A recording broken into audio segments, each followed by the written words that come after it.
हमारी बॉलीवुड इंडस्ट्री में कई एक्टर्स और डायरेक्टर्स ऐसे हैं जो कि सिर्फ अपनी फिल्मों को हिट कराने के चक्कर में देश की संस्कृति के साथ साथ देवी देवताओं का भी अपमान करने से चूकते नहीं हैं। लेकिन कुछ विदेशी एक्टर्स ऐसे हैं जो कि हमारे देश की संस्कृति को अच्छे से जानते तक नहीं, लेकिन फिर भी इसका बहुत सम्मान करते हैं। जी हाँ गाइस, मनी हेस्ट की जानी मानी स्पेनिश एक्टर एस्तर एसोबे ने गणेश जी की पेंटिंग को प्राउडली अपने घर की दीवार पर लगाया है।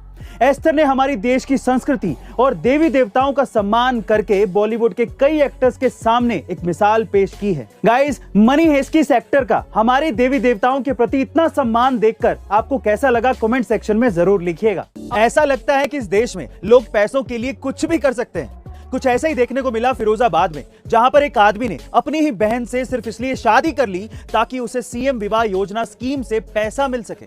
ऐसा सुनने में आया है कि स्कीम के तहत यूपी गवर्नमेंट हर नव विवाहित जोड़े को 35,000 रुपए के साथ साथ घर का कुछ सामान भी गिफ्ट कर रही है। और बस इसी स्कीम का फायदा उठाने के चक्कर में इस आदमी ने अपनी ही बहन से शादी कर ली। इससे हमें एक बात याद आती है, ना बाप बड़ा ना भैया, सबसे बड़ा रुपया। गाइस, आपका इस घटना के बारे में क्या कहना है, कमेंट सेक्शन में जरूर लिखिएगा। अब हम कई लोग दूसरों से इतना जेलस और फ्रस्ट्रेटेड होते हैं कि वो लोग पब्लिक प्लेटफॉर्म पर आकर इतना बुरा लिख जाते हैं कि जिसे पढ़ने के बाद उन्हें खुद को शर्म आ जाए। एक ऐसे ही सोशल मीडिया यूजर ने साउथ स्टार समंथा के लिए बहुत ही भद्दी टिप्पणी की। उसने लिखा कि समंथा एक डिवोर्स्ड, बर्बाद और सेकंड हैंड आइटम है जिसने 50 करोड़ टैक्स फ्री पैसा एक जेंटलमैन से लूटा है। गाइस, पता नहीं क्यों पब्लिक प्लेटफॉर्म पर आकर ऐसे ही लोग इतनी भद्दी टिप्पणी कैसे कर देते, पर समंथा ने जो जवाब दिया वो उनके लिए हमारे दिलों में सम्मान और ज्यादा बढ़ा देता है। उन्होंने उस यूजर को सिर्फ इतना जवाब दिया कि God bless your soul. Guys, आपको समंथा का ये जवाब कैसा लगा, कमेंट सेक्शन में जरूर लिखिएगा। अब हमारे जहां कुछ दिनों पहले तक सुनने में यह आ रहा था कि सलमान खान कटरीना कैफ की शादी में ना शामिल होने के बहाने ढूंढ रहे थे, वहीं अब सुनने में यह आ रहा है कि उन्होंने कटरीना को शादी पर 3 करोड़ रुपए की रेंज रोवर गिफ्ट कर दी। जी हाँ गाइस, आप ठीक सुन रहे हैं। सलमान के इस महंगे गिफ्ट के बाद अब सुनने में यह भी आ रहा है कि सलमान ने कटरीना को यह महंगा गिफ्ट सिर्फ इसलिए दिया क्योंकि वो लोगों को यह बताना चाहते थे कि वो शादी से बड़े खुश हैं।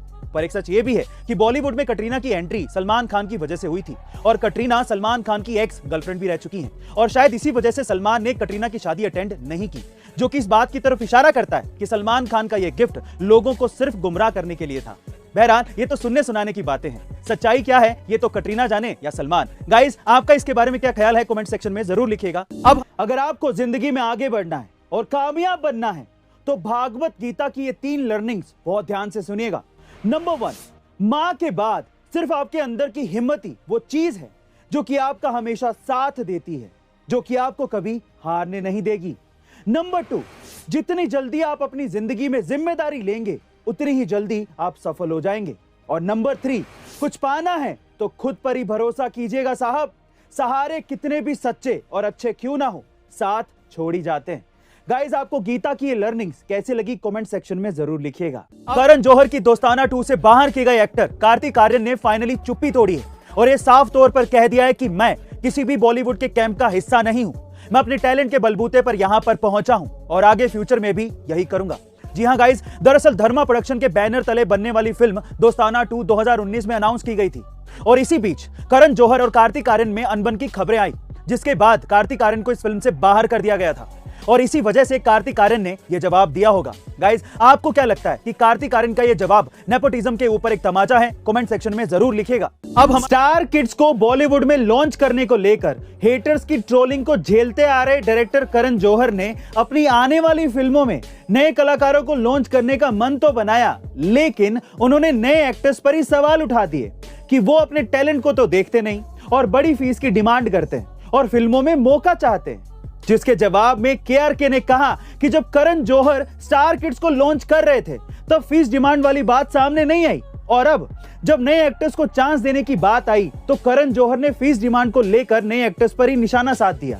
गाइस, क्या वाकई में करण जौहर का नए एक्टर्स को लेकर यह कहना सही है या गलत, कमेंट सेक्शन में जरूर लिखिएगा। आज के जमाने में जहां लोग अपने बर्थडे पर बड़े बड़े केक काटकर दिखावा करके बर्थडे मनाते हैं, वहीं दूसरी तरफ देश के सबसे बड़े उद्योगपति श्री रतन टाटा जी ने दिखावा करने की बजाय एक बच्चे के साथ छोटा सा कप केक काटकर अपना जन्मदिन मनाया। वो अगर चाहते तो बड़े धूमधाम से लाखों का केक काटकर जन्मदिन मना सकते थे, लेकिन उन्होंने ऐसा नहीं किया और एक बार फिर से उन्होंने अपनी सादगी से लोगों को प्रेरणा दी। गाइस, रतन टाटा जी का जैसा नाम है वैसा ही काम है। ये महान विभूति सच्चे अर्थों में भारत के रत्न हैं। A2 फैमिली की तरफ से हम उनकी लंबी उम्र की कामना करते हैं। अब हमारे YouTube के वीडियोस YouTube से भी पहले देखें हमारी A2 ऐप पर। लिंक डिस्क्रिप्शन बॉक्स में गिवन है। Download right now.